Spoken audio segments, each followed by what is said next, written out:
Dal Vangelo secondo Giovanni. La sera di quel giorno, il primo della settimana, mentre erano chiuse le porte del luogo dove si trovavano i discepoli per timore dei giudei, venne Gesù. Stette in mezzo a loro e disse: pace a voi. Detto questo, mostrò loro le mani e il fianco.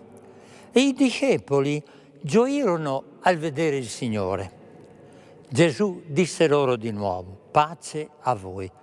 Come il Padre ha mandato me, anch'io mando voi. Detto questo, soffiò e disse loro: ricevete lo Spirito Santo. A coloro a cui perdonerete i peccati saranno perdonati. A coloro a cui non perdonerete non saranno perdonati. Quando noi riceviamo un invito a frequentare un'altra casa delle persone amiche, di solito al momento dell'arrivo ricambiamo l'accoglienza con un presente, come un dolce, una bottiglia di vino, dei fiori o altro. Questo fa parte del vivere nostro umano e ci ricorda che qualsiasi relazione ci mette nel circuito virtuoso del dono e del donarsi reciproco. Nella pagina del Vangelo che abbiamo appena ascoltato si assiste a una dinamica originalissima. Gesù, nel giorno di Pentecoste, consegna uno specialissimo dono ai suoi discepoli, prima di congedarsi da loro e nel momento di lasciarli proprio fisicamente soli. Il testo del Vangelo che abbiamo ascoltato è molto bello. Detto questo, soffiò e disse loro: ricevete lo Spirito Santo. A coloro a cui perdonerete i peccati saranno rimessi. A chi non li perdonerete non saranno perdonati. Ed esplicita con queste parole la sua chiara intenzione di donare ai suoi che erano lì spaventati nel cenacolo la certezza che quel distacco non li lascia soli e non saranno mai abbandonati a se stessi, né ora né mai. E che cosa dona Gesù ai suoi prima di lasciarli? Avete sentito? Lo Spirito Santo, che l'Evangelista ci dice che viene donato sotto forma di soffio. Il richiamo al soffio è il richiamo a una nuova creazione. All'inizio della Bibbia si dice che il Signore Dio plasmò l'uomo con polvere del suolo e soffiò nelle sue narici un alito di vita e l'uomo divenne un essere vivente. Io questo testo lo penso tutti i giorni quando mi sveglio, perché mi sento frutto di questo soffio che Dio continua a mandare su di me. E questo soffio Dio lo ha mandato a Pentecoste e continua a mandarlo perché mi vuole persona nuova, ricreata, mi vuole come uno riportato a una trasfigurazione che solo Lui mi può dare. Per l'Evangelista però, nel Vangelo che abbiamo ascoltato, c'è un altro fatto fortissimo che dobbiamo sottolineare, che Gesù consegna ai Suoi una caratteristica specialissima.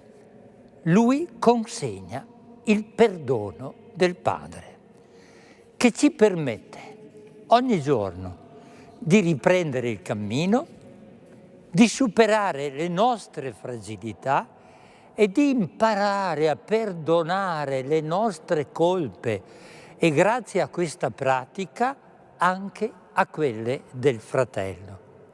Gesù era un profondo conoscitore del cuore umano e sa molto bene che senza il perdono che Lui ci ha ottenuto dal Padre, la nostra vita diventa una vita brutta, perché da una parte diventiamo giudici spietati di noi stessi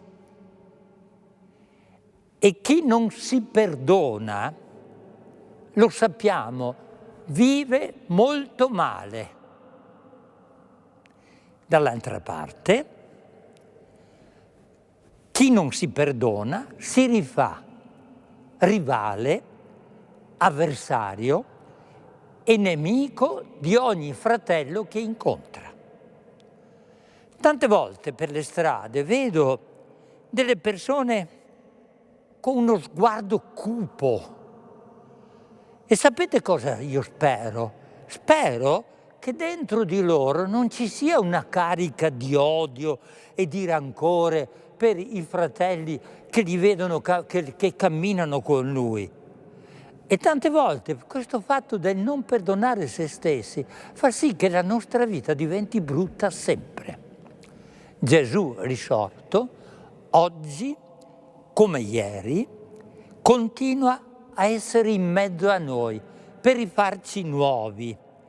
E non solo per rifarci nuovi, ma essere con noi e in mezzo a noi, perché Lui, dentro il profondo delle nostre coscienze, ci ricorda che siamo amati incondizionatamente da quel Dio che è lento all'ira e grande nell'amore. Quel Dio che è capace di farci incontrare tutti, anche coloro che parlano lingue diverse.